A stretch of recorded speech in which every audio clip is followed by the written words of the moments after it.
if it's possible to call for Mr. Kibuloy to surrender to the jurisdiction of the court of Pasig Regional Trial Court, because until then he's just a fugitive of the law, fleeing, hiding behind his members and followers. General Torre cannot dictate upon Pastor Apollo Kibuloy as to what to do. They are always describing my client as a fugitive. What is your legal basis? So therefore, for the police authorities to always say that my client is a fugitive, excuse me, under what legal basis? So I do hope and pray that the PNP should likewise perhaps do more research in accusing certain persons as a fugitive.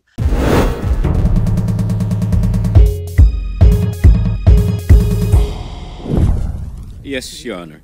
Yung aming pong regional office number 11 already conducted an investigation. It's still ongoing, Your Honor.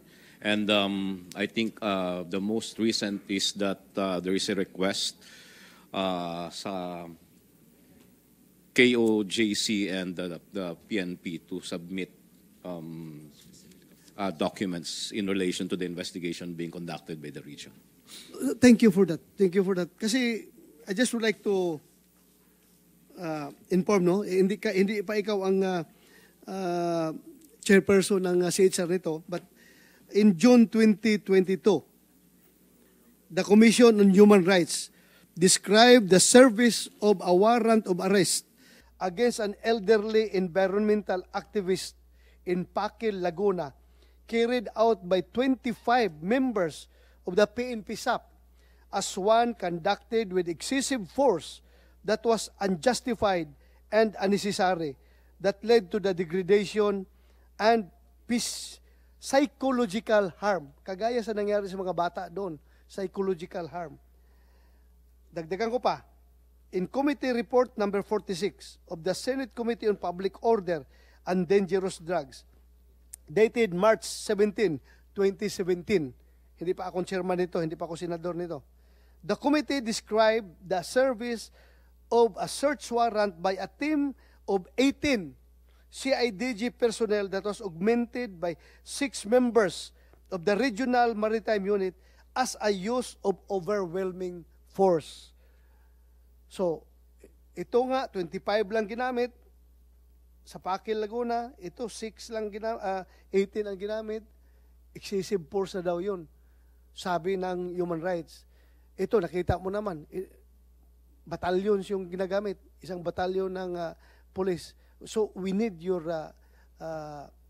investigation on this matter, kung ano talaga ito. Dahil nga, it led to, narinig mo, may 2 namatay because of inatake sa puso, at may mga bata hanggang ngayon psychologically disturbed because of that stressful incident. Kasi kung hindi kayo magbigay ng result ng investigation dito, baka mamaya sabihin na naman ng mga tao na itong human rights, mabilis lang mag-action kapag ang naagrabyado ay yung mga makakaliwa. Ito ngayon naagrabyado, hindi ito makakaliwa, pero kalaban ng mga kaliwa ito. Itong Kingdom of Jesus Christ, talagang tumayo ito with the government against the CPP, NPA, NDF. Talagang kasama natin ito sila, itong mga Kingdom of Jesus Christ, Pastor Kibuloy, lumalaban talaga ito sa NPA. Talagang nagsumikap ito na mawala ang NPA sa Mindanao. At ngayon, sila ngayon na agrabyado. Sana we need your side also to give kahit na opinion man lang on this matter, dahil yung 2022 nga, yung sabi ko, aktivista ay kinundi na kaagad as excessive use of force. Kasi yung mga kaliwa, ito ngayon, kalaban ng kaliwa ito sila. Sana pantay-pantay yung pagtingin natin sa ating mga kababayan. Okay, Chairman? Bagamat hindi ho ako makakapagbigay ng konklusyon sa ngayon, sapagkat itong eventually po ay aakyat ho sa aming komisyon yan, at nag-isa lang po ako sa magdidesisyon yan sa 5 members of the commission, 4 sa ngayon. By the way, I don't want to influence the result of your investigation. Ha? I am just sharing my thoughts to you. Naintindihan po namin I don't yun. intend to influence your investigation. Go ahead. Naintindihan po namin, Mr. Chair, kung kaya't hindi ho ako makakapagbigay ng konklusyon. Bagamat makakasa po kayo na ang komisyon po ay tutugon sa inyong panawagan at sa katunayan, kahit wala ho itong notice ninyo for CHR to participate, ay tumugon na agad ang komisyon. Salamat. Thank you. Opo. Kung kaya't kami rin ho ay nananawagan na ang mga partido involved dito sa usaping ito ay sana maging open din sa Commission on Human Rights para matugunan at makita at magkaroon ng kaukulang resolusyon sa amin sa komisyon itong usapin na ito. Maraming salamat po. Maraming salamat, Chairman. Again, thank you for your personal presence sa hearing na ito. DSWD, ma'am. Honorable Chair, Narinig niyo yung plight ng mga kabataan na miyembro ng KOJC. Can you give them assistance, lalong-lalo na yung intervention sa psychological trauma na dinaaraanan ng ating mga bata doon? Can you please help them? yes, Honorable Chair. The normal process is we would await the referral from the LGU, but in cases like this, obviously we are able to augment any psychosocial therapy that you may require. And of course, in coordination with the assistance perhaps of the Honorable Chair, we may also facilitate any other assistance that you may require, especially yung sa dalawang namatay po.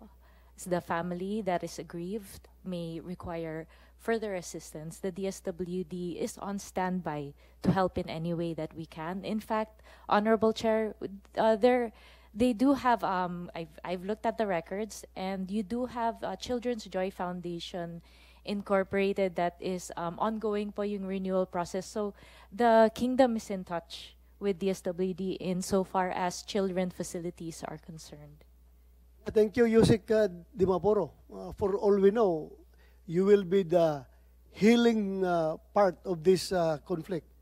Yung effort ninyo, kahit na hindi na kayo maghintay na mag-request pa sa inyo yung LGU ng Davao, o kaya yung sila mismo mag-request, yung mga tao nyo doon sa Davao, please, lapit na lang silang lapit doon para ma-feel ng mga tao na they're still being loved by this government. Yun lang. Thank you. NBI, you want to say something? RD NBI ka, di ba? Yes, sir. Yes, sir. Good Director morning, Albao. Mr. Go Chair. Senator Padilla, good morning, sir.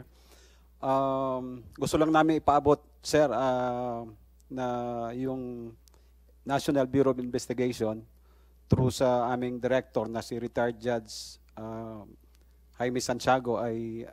retired police yan. Kasama yes, sir, namin retired yan. police din. Retired police yan. Respeto and ginagalang itong ginagawa nating investigation and public hearing with regards to the unnecessary and excessive force related to the June 10, 2024 incident ng ating PNP. Kami din sa NBI, yung mga sinabi ng ating mga kapatiran sa KOJC na pabalik-balik na nag-serve ng warrant of arrest, kami yun, sir. Kami yun sa NBI, ang sinasabi nila. Not the PNP. We served warrant of arrest last April 4, April 3. We started April 3, April 4, April 10, May 3. Itong May 3, kasama namin dito yung office ng USAA dito sa Senate. At marami pang mga operations na kinandak namin. Siguro nasa 15 to 20 operations. And yun nga, sinabi ng abogado nila, kami mismo ay nagpaalam sa kanilang opisina. And pinapasok naman kami, kahit saan-saan kami pumasok, hinanap. And this operations, 15 to 20 operations, resulted in the arrest of 5 co-accused of Pastor Kibuloy. If only Pastor Kibuloy was there, he might also be arrested. But during that time, sir, ito pa yung warrant of arrest na lumabas sa Davao, RTC 12 ng Davao City. Doon kami nag-start na mag-strike, which resulted to the arrest in April 3 doon kay Crescente, Canada, sa Barangay Tamayong. Ako mismong umaresto. And it followed in the afternoon, itong nahuli ngayon ng PNP na si Pauline Canada, na-aresto din namin. And on April 5, na-aresto namin si Sylvia Simanes, Ingrid Canada, and isa pa. No? So 5 sila. It so happened na sa pagpasok namin sa mga properties nila, wala nga si Pastor Apollo Kibuloy, kaya hindi siya nasali sa pag-aresto. But eventually, since this case is bailable, nag-bail sila kada isa ng 80,000. Then afterwards, when the warrant of arrest from RTC Pasig came out, there's no bail recommended. Then nag-serve uli kami ng iba-ibang mga operations on all the properties of KOJC identified na mga properties sa Samal, sa Tamayong, and dito sa airport, beside airport. Yun nga, hindi namin makuha si Pastor Kibuloy along with other co-accused. Yun po, sir, ang update sa NBI. Thank you. And we serve it, sir. We serve it in a properly and orderly manner, in a peaceful manner. Kaya walang reklamo agad sa amin. Yes, I am a Dabawinyo. Ikaw rin, Dabawinyo ka. Alam mo kung gaano kalab ng taong bayan yung mga Dabawinyo, yung local NBI natin doon.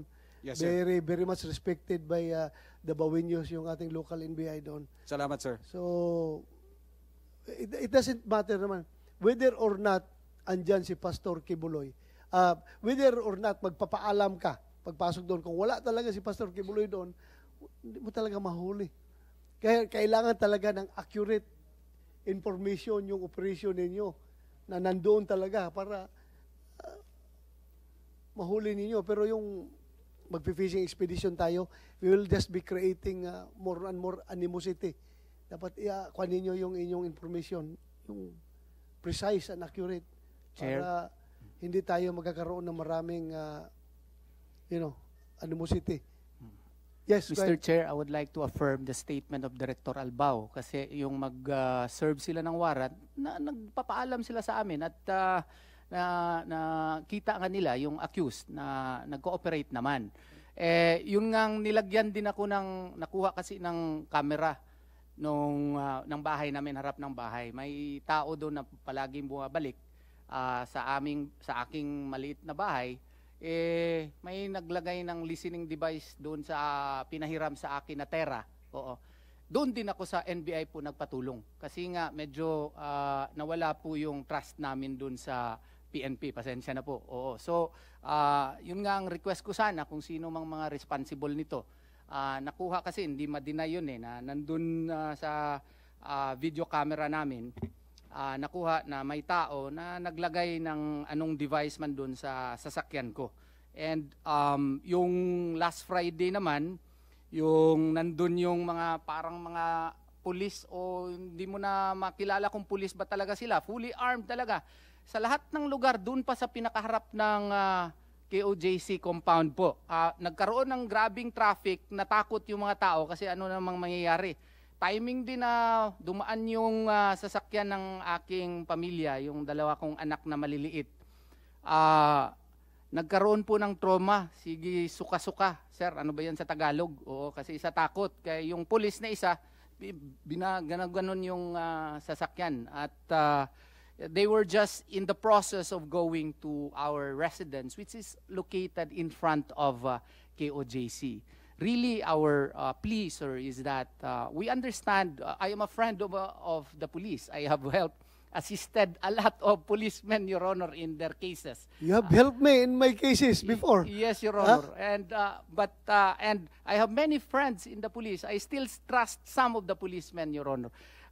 As a matter of fact, some of my relatives whom I help also in their cases are policemen, Your Honor. But I just could not understand the seeming great attention that is being accorded to KOJC compound. I would just like to tell them na hindi naman siguro gago si pastor na magtago dyan mismo sa gilid ng airport. Oo, kung nandun talaga siya. Oo. So, alam ko naman magaling yung intelligence gathering ng PNP. At saka alam ko na alam nila na wala sila dun. But I could not understand why they keep on conducting checkpoints there with policemen whose faces are almost covered. Mata lang makita mo. Tapos ang tatapang pa, kung tatanungin mo, ayaw magsagot. Tapos mga drones every night, yun nga, minsan yung mga drones nila, sir, masyado nang mababa. Maririnig na namin minsan yung nandun, no? Tapos hindi lang isa, number of drones. So, I know that they are performing their job, but I do hope and pray that they should be professional enough na hindi naman ganito ka harassing and invading into our privacy po. Imagine ko lang yung mga bata no doon sa loob pag makakita na naman ng drone na lipad-lipad doon sa loob, ang trauma. Sana kung sino yung nagpapalipad ng drone doon, boss-bossan naman nila yung frequency para alam mo kung ako yan, you call me whatever you want to call me, pag may papasok na drone doon sa aking area, talagang babarilin ko talaga. Wala kaming baril, sir. Problema ninyo, wala kayong baril. Sinurinder nyo lahat ng baril ninyo, wala kayong magamit. Pero ako, kung talaga nasa bahay ko, In good faith sila. Walang Yan nga. ko. In good pintik. Pintikan ninyo, tirador Ay, hindi yung yun drone. sa sabog. Maganda sana sir machine gun. Huwag yung musinggan. Basta ako talaga. In good faith, sinurrender namin. Para makita naman nila yung sincerity namin, sir ba? We do not want gulo. We want to live peacefully. I know. Yun I lang. know. I know. Huwag nila kaming idamay because we are a community. Thousands ang nakatira sa loob, sir. So- Ito lang, sir, ha?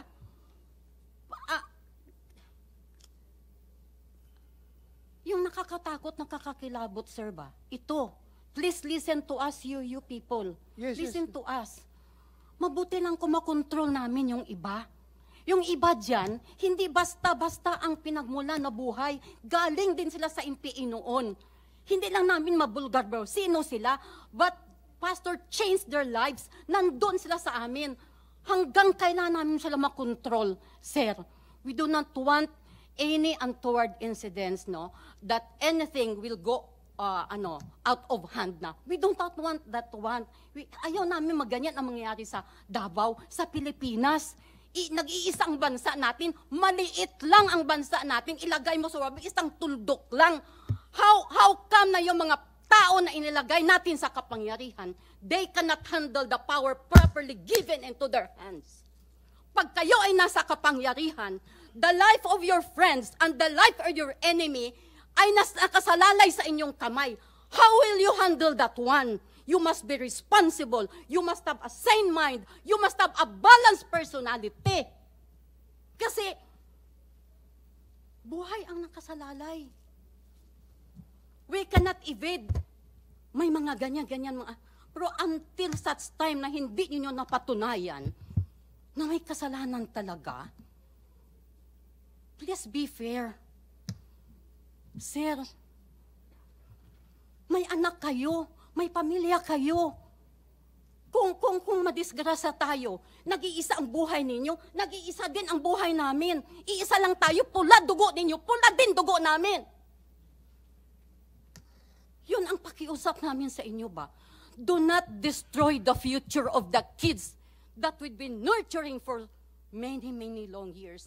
Because we want to produce righteous people in the future. Hindi man nyo kami paniwalaan. Yun ang gusto namin i-contribute sa Pilipinas. We don't want to produce rebels. We don't want to produce division. Magkaiba man ang religion natin, magkaiba man ang ating mga tribo, iisa lang tayo, Pilipino. Mahalin naman ninyo ang Mindanao for how many long years? Doon ang mga IP, doon ang mga kapatiran ng mga Muslim hanggang ngayon. Tapos ngayon, kami na naman. Please be fair. Please consider public safety. That involves lives of those kids, the future of our nation.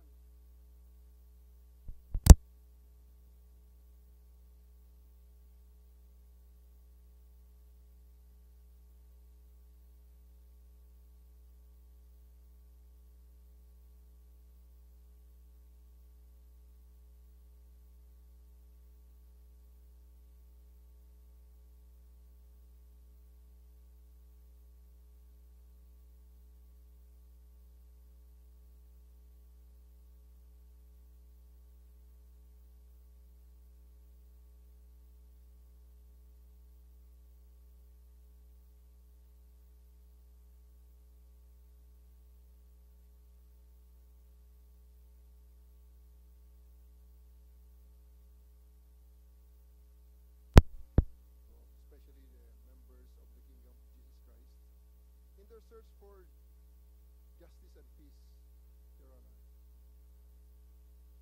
But on these matters, Recording on the in progress. or guilt of Mr. Quiboloy, his lawyers here and representatives know that the wheels of justice will start only upon his submission to the jurisdiction of the court, to which his 5 other companions had already done last March 2024 by posting bail on the cases that were filed against them, and corresponding warrants were issued. Iba pa ito sa yung sinasabi nyo na at large na 5. Yes, sir. Iba pa yung No, sir. nasunod. There were 6 of them. Oh. 5 of them, there were 6 of them, and all of them were charged in Davao Okay. and in Pasig. In March 2024, a Davao court issued warrants of arrest for 6 of them. 5 of them posted bail, except for Mr. Quiboloy. Until now, his warrant on Davao is still standing. And all of them are also charged in Pasig. The same 6. Same 6 are Okay. charged in Pasig. And none of them posted bail because there's no bail recommended for the 6 of them. We have captured one, Pauline Canada, and she is still in the custody of the CIDG. So as I'm saying, Your Honor, the wheels of justice can only start if he submits to the jurisdiction of the court, because everything that we discuss here, saying that whether he is innocent or guilty, are of no moment, because we are not the court that will thresh out all those issues. So I would really suggest, Your Honor, that Mr. Quiboloy submit himself to the jurisdiction of the court, because sooner or later the long arm of the law will catch up with him, just like what happened to Pauline Canada. She did not surrender. We hunted her down, looked for her, and we arrested her and brought her to the judge who ordered her arrest. And until now, she is still in our custody, in CIDG in particular. So I would suggest that Mr. Quiboloy to end all of this and spare all his followers and believers of all these things, of this they perceived harassment,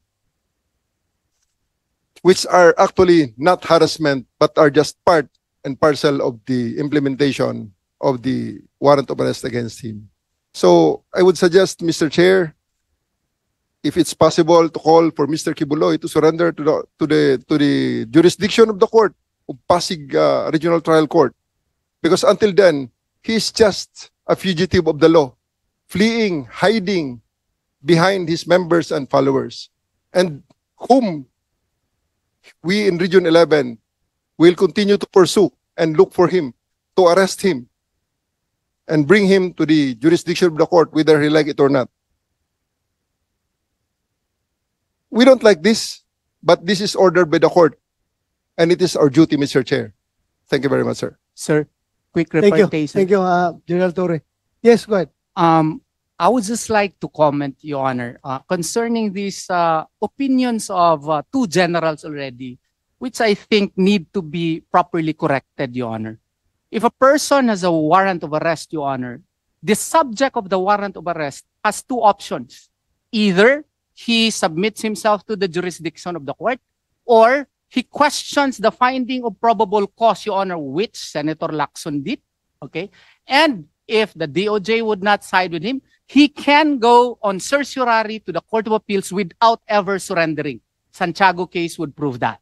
So a person, even if he has a warrant of arrest, can choose to exhaust all of his remedies, Your Honor, such as but not limited to questioning the finding of probable cause. So I do hope General Torre would disabuse his mind that the only option of a person who has a warrant of arrest is to surrender, Your Honor, because he has a right, Your Honor, to insist that there is no probable cause, especially in this case, that the cases were dismissed already by the city prosecution's office, Your Honor, a long time ago. And the complainant in this case filed a petition for review 4 years ago, Your Honor, and this was not acted upon by the Department of Justice, and this was only acted upon when it became fashionable to attack Pastor Apollo C. Quiboloy, when there was already a Senate investigation being instigated by Senator Hontiveros. All of a sudden, voila, there is already a resolution on the petition for review. We did not file it, it was the complainant. We filed a motion for reconsideration, Your Honor, a long time ago. Until now, there is no resolution as to it. And then a few days thereafter, that there was a resolution, we have a warrant of arrest. So as a lawyer, Your Honor, I filed motions, Your Honor, so that the warrant of arrest as well as the information can be invalidated by the court. That is a remedy provided for by the rules of court. So therefore, General Torre cannot dictate upon Pastor Apollo C. Quiboloy as to what to do. Several instances in the past, such as perhaps former Senator Honasan, I do hope he will forgive me. Ocampo, Senator Ocampo also did that in the past, Your Honor, by questioning the finding of probable cause. If these were available to those persons, why not to Pastor Apollo C. Quiboloy? They are always describing my client as a fugitive. What is your legal basis? The last basis, Your Honor, is Republic Act 11983, passed only on March 11 of 2024. What is the definition, legal definition of a fugitive under the present dispensation, Your Honor? According to Section 3G, those who flee under the following circumstances after conviction by a Philippine court to avoid prosecution. That is our prevailing law. So therefore, for the police authorities to always say that my client is a fugitive, excuse me, under what legal basis? Even if you use, Your Honor, U.S. court decision and even Black's law definition, Your Honor, it provides a fugitive from justice is a person who, having committed a crime, flees from the jurisdiction of the court where the crime was committed or departs from his usual place of abode and conceal himself within the district. That is Black's law definition. If we will use likewise Supreme Court decision, Rodriguez versus Comelec, Labao versus Comelec, it includes those who after conviction flees to avoid punishment, but also those who after being accused flee to avoid prosecution. So we are still questioning the after being accused. So for the PNP to always claim that my client is a fugitive, under what legal basis? Can you please cite to us? Just because he has a warrant of arrest? And can you rightfully say that he has knowledge of that warrant of arrest? Did you present evidence? In Labao versus Comelec, Your Honor, the Supreme Court, he was a candidate for mayor. There was even a warrant of arrest. And they even tried to arrest him in a church, Your Honor. Yet the Supreme Court did not consider him as a fugitive from justice. What would be the basis of the PNP? Require Pastor Apollo Quiboloy to surrender? And require us to surrender him? What right do I have to require my client? I'm just a lawyer, Your Honor, a glorified agent of my client. I cannot tell my client to surrender. That is not within my power. If I do that, I might be disbarred, Your Honor. So I do hope and pray that the PNP should likewise perhaps do more research in accusing certain persons as a fugitive or that require the lawyer to surrender him or his members. We do not have that power. An accused has the right to also insist to avail all of his remedies provided for under the rules of court. And Pastor Apollo C. Quiboloy is precisely doing that. Thank you. We get your point loud and clear, Attorney. But I think you will still agree with me when I say that as long as a person is covered with a live warrant of arrest, hindi mo rin siguro mabiblame ang police kung talagang Yes, Your Honor. We agree with that. Trabaho talaga ng police yan. No quarrel with that, Your Honor. No quarrel with that. Ako, I've been a policeman. Magka-problema ako kung hindi ko implement yung warrant of arrest na yan. So sana, along that line din, tingnan rin nyo yung police na trabaho nila yan. As long as they're doing their job properly, regularly, legally, sana intindihin rin natin. Yes, Your Honor. Yun lang rin sa akin, ha? I want to be neutral here on both sides. Mahal ko kayo, mga kababayan ko kayo from Davao City. Itong police rin, alam ko rin yung sitwasyon nila pagdating sa ganyan trabaho dahil dumaan ako dyan eh. Yung hirap na hirap ka, you are under orders, merong warrant talaga, isi-serve mo, kahit kaibigan mo, wala kang magawa. Kahit kapatid mo yan, kahit tatay mo yan, kung may warrant, you have to serve that talaga. But yung point mo about fugitive, I agree with you. Alam ko, you've got the points. Alam kong tama yung sinabi mo. Yes, Your Honor. Wala kaming away po na may warrant si Pastor. We are contesting that. But when the police would try to implement the same, they should follow Rule 113, Section 11. Correct. Your Honor. They should. Yeah, wala, no question about that. Yes, Gawin Your Honor. talaga nila properly according to the law. Yes, Your Honor. Yun lang po ang sa amin. Na yung rules of procedure, rules of engagement should be strictly followed sana. Yun lang po ang hiling po namin na hindi naman po ginagawa. Okay. Thank you, Attorney. Any more from your side? May sasabihin. Go ahead, ma'am. Mr. Chair, si Pauline Canada nakuha nila after naglabas ng bounty si LG Abalos. At ang nakapatong sa ulo ni Pastor is 10 million. Higit pa sa mga heinous crime na yung mga kriminal dito sa bansa. Yung mga nag-murder ng ilang tao, tag 1.3 million ang nasa ulo, pero kay Pastor 10 million. At sinabi pa ni DILG Secretary na yung funds galing sa mga private nila na kaibigan. So, on the part of KOJC, hindi nga nila nakuha si Pastor, hindi nga sinasabi nga surrender si Pastor, naglabas ng bounty. Tapos galing sa mga private citizen, private na mga tao, mga businessman, hindi namin alam kung may mga galit din ba sila kay Pastor. Kasi kapag naglagay ka na ng bounty na 10 million, higit pa sa pinakamasamang kriminal dito sa Pilipinas, that is tantamount already to shoot to kill. Kasi may bounty na sa ulo. Tapos yung lahat ng mga akusado na kasama ni Pastor, tagwa 1 million. Pwede bang malaman namin, maimbestigahan din ito kung sino-sino itong mga tao at tama ba yon? Nasa batas ba yon na yung public servant o public office, kagaya ni DILG Secretary Abalos, ay tatanggap ng pera na ganun ang halaga na 10 million para ipatong, para hanapin si Pastor. Kunyari daw kasi gusto rin nila na mahuli si Pastor. So sino-sino itong mga private person? Pwede ba malaman din ng KOJC side? At saka isa pa, hindi lang natapos doon sa magpatong sila ng bounty na 10 million na si Pastor na ang pinakamasamang kriminal dito sa Pilipinas. Nag-post pa sila ng mga wanted na posters, mga tarpaulin sa city. Otos daw yon ni General Torre. Kasi nga ilagay yung mga mukha nila. Pero bakit yung mga nakakomit ng mga heinous crime, mga terorista, nakatakip at nakablur yung mga mukha? Bakit yung mga KOJC na mga si Pastor, KOJC administrators, hindi? Di ba human rights violation yon?